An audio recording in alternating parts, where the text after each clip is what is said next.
లమ్మ ఏది నా తల్లి జాడ పల్లెల్లోగా నారాదేమి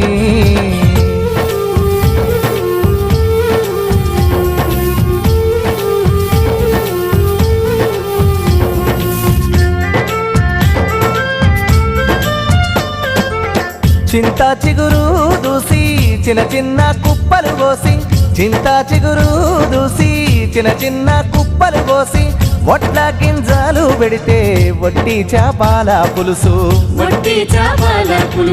వండుకుంటే చాలు వాడా కట్టంత వాసన ఆ రోజు లేడావాయేనా